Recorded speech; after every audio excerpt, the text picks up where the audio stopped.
Now that TikTok is not getting banned, I got to finish what I started before I get to making a whole bunch of videos that are irrelevant to the series that I had started back in, I don't know, February or early March. I think I'm gonna finish up with Capricorn.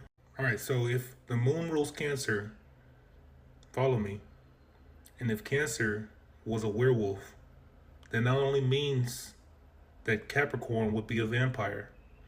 Even the devil card is a vampiric energy in the tarot. Capricorn has a way of just coming in a room, sizing people up, recognizing who's the leader, and recognizing who's the plebes, and then recognizing what it takes to get from plebe to the leader, and then eventually become the leader, or at least the one that's calling the shots. They know how to make something out of nothing.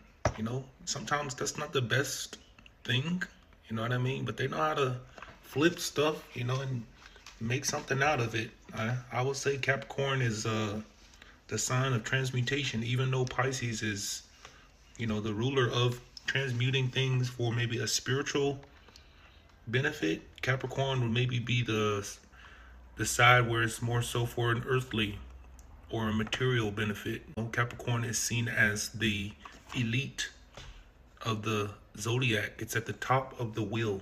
Capricorn woman usually is seen as the most feminine of the zodiac, but she's not without trial.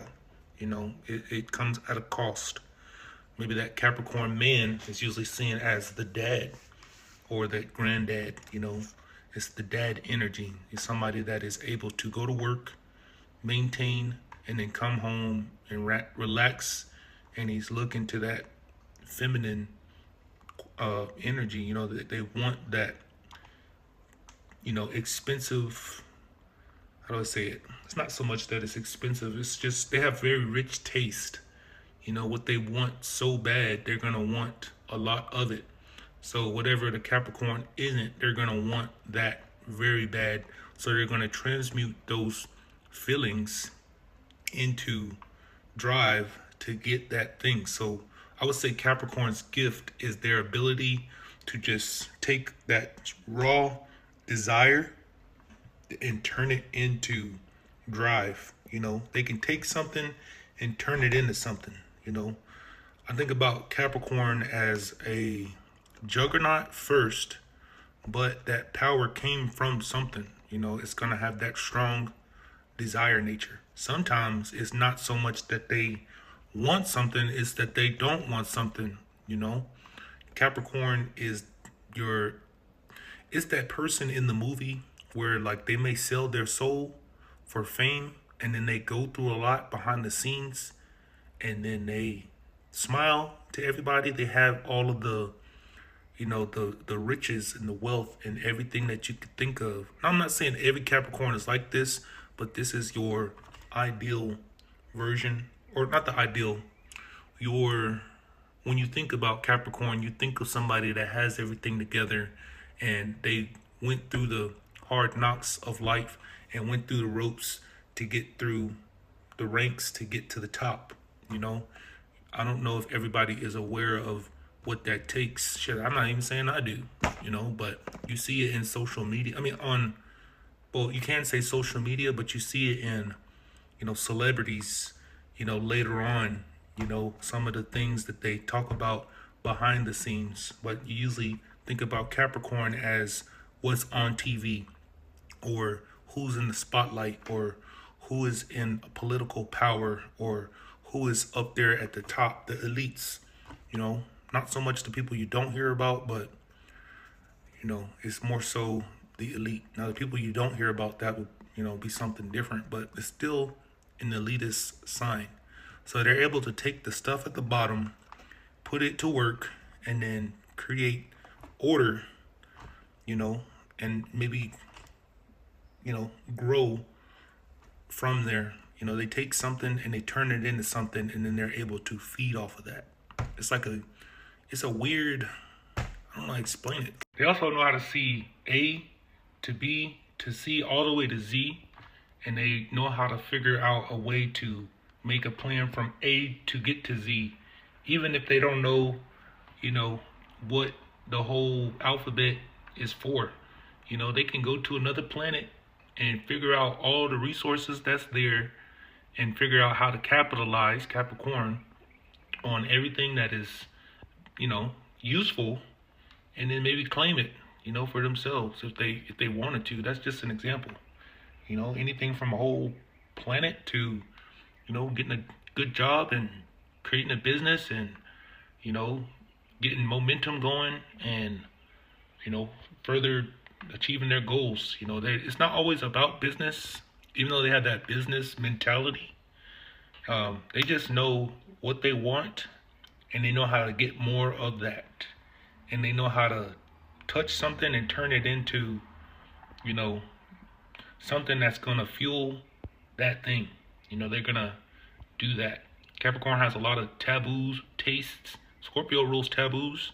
Capricorn is about owning those taboos so they can get access to more taboos. You know what I mean? It's not really gatekeeping. It's like anything is accessible at a cost. Capricorn understands everything has a cost. So they know how to create cost and they know how to get access to costs, and they also realize the cost of everything.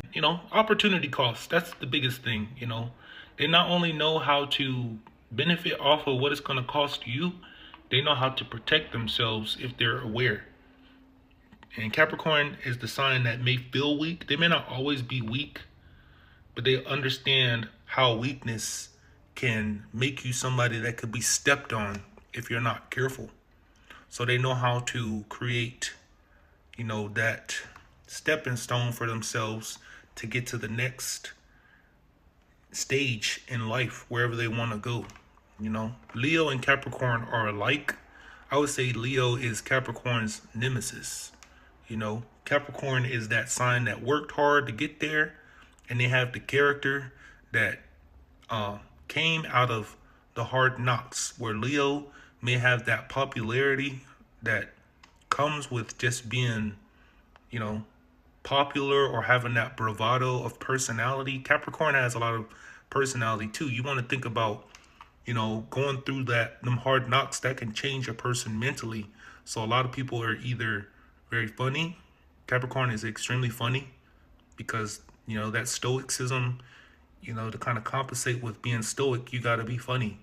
Or they're just very much focused, or they have a high tolerance, for BS. So they might seem kind of monotone, but they still have feelings. Everybody says Aquarius and Capricorn doesn't have feelings, but they do. But I think Capricorn's gift is their ability to take a thing, look at it, analyze it. After they've analyzed it for a while, figure out what its purpose is, and then look outside of it and figure out what would this be, what does this purpose of this thing have? They're able to take something and see, like, this purpose of this thing needs to be here, or I can use this here, and then after I'm done using it, I can recycle it for something else, and they will give it a place, and they're able to create a whole world out of that, or a business, or some entity. Capricorn is the entity. Entities, they come in, they take something over, and then everything around it is affected. All right, that's Capricorn in a nutshell to me. I feel like I should add more, but I felt like I was rambling and I didn't want to make this too long. So we'll see how this one goes.